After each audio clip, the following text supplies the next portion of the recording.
સૌરાષ્ટ્રમાં હવે જંગલના રાજા સિંહે રેવન્યુ વિસ્તારમાં ધામા નાખતા ધરતીપુત્રોમાં ફફડાટ ફેલાયો છે. તો રાજકોટ જિલ્લાના ધોરાજી પંથકમાં ભર શિયાળે ચોમાસા જેવા માહોલ વચ્ચે હવે સાવજની ડણક સંભળાતા ખેડૂતોમાં ફફડાટ ફેલાયો છે.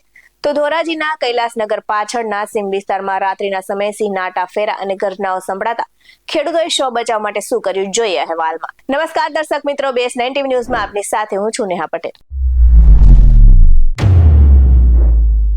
ધોરાજી અને બોર્ડર પરના ગામોમાં હવે સિંહોએ દસ્તક દીધી છે. તો ધોરાજીના કૈલાસનગર અને આસપાસના વાડી વિસ્તારોમાં રાત્રિના સમયે સિંહોની ડણક સંભળાતા ખેડૂતોમાં ભયનો માહોલ છવાયો છે. અને આ કોઈ એક ખેડૂતની વાત નથી, પરંતુ અહીં રાતવાસો કરતા અને પિયત કરતા અનેક ખેડૂતો હવે સાવજના ડરના ઓથાર નીચે જીવી રહ્યા છે. તો સ્થાનિક ખેડૂતોના જણાવ્યા અનુસાર વિસ્તારમાં હવે સિંહની શોધમાં જંગલી જાનવરો આવી ચડ્યા છે. અને ગત રાત્રે સીમમાં સિંહના અવાજો સંભળાતા ખેડૂતો એકઠા થયા હતા અને સ્વ બચાવ માટે સૂત્રી બોમ્બ ફોડવા પડ્યા હતા. તો થોડા દિવસો પહેલા જ રેલવે ટ્રેક નજીક પશુનું મારણ પણ થયું હોવાની વિગતો સામે આવી છે, જે સાબિત કરે છે કે વિસ્તારમાં હવે હિંસક પ્રાણીઓની અવરજવર વધી ગઈ છે. તો ગત મોડી રાત્રે શાંત વાતાવરણમાં અચાનક સિંહની ડણક સંભળાતા દોડધામ મચી ગઈ હતી અને આ વિસ્તારના ખેડૂતો અત્યારે રવિ પાકને બચાવવા રાત દિવસ ઉજાગરા કરી રહ્યા છે. ત્યારે જ હવે જંગલી જાનવરોનો ત્રાસ વધતા ખેડૂતો મુશ્કેલીમાં મુકાયા છે. તો ગત રાત્રે જ્યારે ખેડૂતો પોતાના ખેતરમાં રખેવાળી કરી રહ્યા હતા, ત્યારે અચાનક એરંડાના ખેતરમાંથી શિકારની શોધમાં નીકળેલા સિંહે ગર્જનાઓ શરૂ કરી હતી અને એકાદ કે બે વાર નહીં, પરંતુ સતત 4 થી 5 વખત સિંહની ત્રાડ સંભળાતા ખેડૂતોના જીવ તાળવે ચોટ્યા હતા. અને ખેડૂતોએ સમય સૂચકતા વાપરીને તાત્કાલિક સૂત્રી બોમ્બ ફોડ્યા હતા અને તેમાં મોટા અવાજથી પ્રાણીઓ દૂર ભાગી જાય છે. તો ખેડૂતનું કહેવું છે કે રાતના 9:30 થી 9:45 ના ગાળામાં હું ખેતર આવ્યો હતો અને ભૂંડ અને રેઢિયા ઢોરના રખોપવા માટે હું ખેતરે આવ્યો હતો.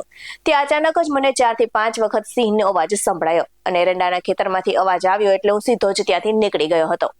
તો ખેડૂતો દ્વારા સિંહ હોવાની જાણ કરવામાં આવતા ધોરાજી વન વિભાગ પણ હરકતમાં આવ્યું હતું અને RFO નિહારિકા પંડ્યા તેમજ તેમની ટીમે મધરાત્રે સમગ્ર વિસ્તારમાં કોમ્બિંગ હાથ ધર્યું હતું અને તપાસ દરમિયાન વન વિભાગે કેટલાક પશુઓના ફૂટમાર્ક એટલે કે સગળ પણ મળી આવ્યા છે.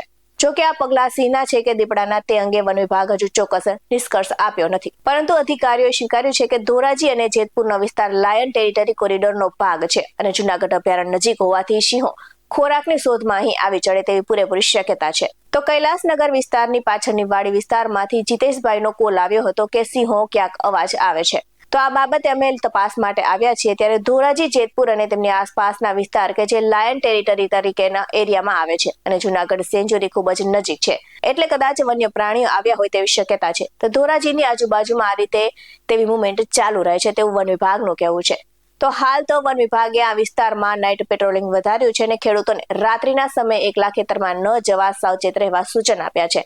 જોકે વારંવાર સિંહોના આટા ફેરા ગર્જનાઓના કારણે ધોરાજી પંથકના ખેડૂતોમાં રાતવાસો કરવા અને પાણી વાળવા જવામાં ફફડાટ જોવા મળી રહ્યો છે. તો હવે જોવું રહ્યું કે વન વિભાગ આ મામલે સિંહોનું લોકેશન ટ્રેસ કરી ખેડૂતોના ડરમાંથી મુક્તિ અપાવી શકે છે કે કેમ. ત્યારે Dhoraji range forest officer Niharika Pandya પાસેથી જાણીએ વિગતે. Niharika Pandya, range forest officer, Dhoraji. આજે કૈલાસનગર વિસ્તારની પાછળ જે વાડી વિસ્તાર છે ત્યાંથી જીતેશભાઈ વગાસિયા કરીને ખેડૂત છે, એમનો કોલ આવ્યો હતો કે અહીંયા સિંહનો ક્યાંય અવાજ આવે છે. આ બાબતે અમે લોકો તપાસ માટે અહીંયા આવેલા છે. શું તપાસમાં શું લાગે છે મેડમ? તપાસમાં હાલ તો જે વિસ્તારમાં એમણે અમને લોકેશન બતાવ્યું છે કે આ જગ્યાએથી અવાજ આવે તો ત્યાં અમે લોકોએ અત્યારે સમગ્ર એરિયા ચેક કર્યો છે, પણ હાલ એવું કંઈ ડાઉટફુલ જેવું લાગતું નથી. ફૂટમાર્ક અમુક જગ્યાએ મળેલા છે, પણ અત્યારે એક્ઝેક્ટ શેના ફૂટમાર્ક છે ને ખ્યાલ આવી શકતું નથી.